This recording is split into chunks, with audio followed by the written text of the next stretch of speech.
চলুন একটু খাওয়া দাওয়া করে নিই।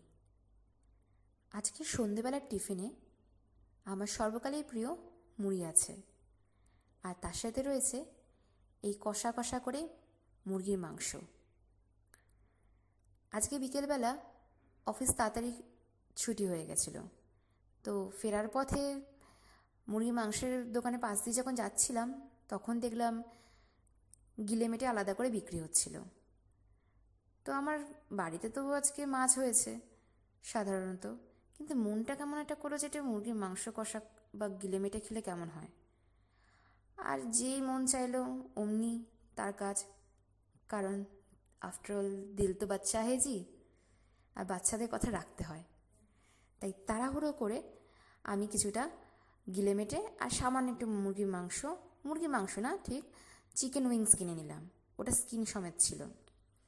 আর স্কিন উইথ মুরগির মাংসটা খেতে আমার দারুণই লাগে, সত্যি কথা বলতে। তো নিয়ে এসে মাকে তো ধরিয়ে দিলাম।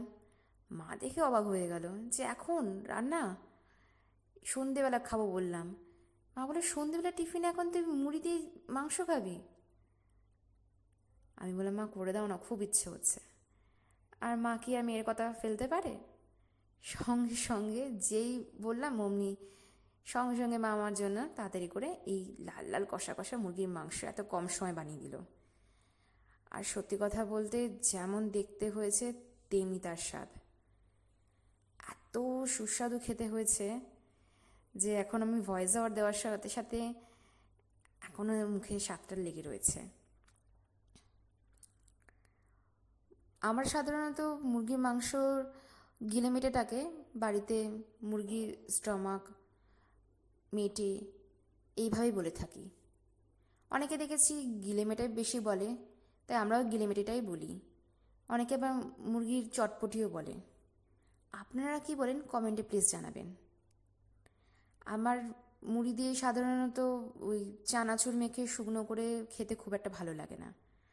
আমার তরকারি দিয়ে মেখে খেতে বেশি ভালো লাগে, সেটা যে কোনো তরকারি হলেই চলে। কিন্তু আজকে মনটা খুবই খুশি হয়েছে, কারণ এই মুরগির মাংস দিয়ে মুড়ি খাওয়া না সবসময় হয় না, ওই 3-4 মাসে একবার করেই হয়। কাজের ব্যস্ততার জন্য না মনের ইচ্ছেটা পূরণ করা যায় না। ভাগ্যিস আজকে অফিসটা তাড়াতাড়ি ছুটি হয়ে গেল, তাই অনেক দিন পরে মন ভরে সন্ধেবেলা টিফিনটা হচ্ছে।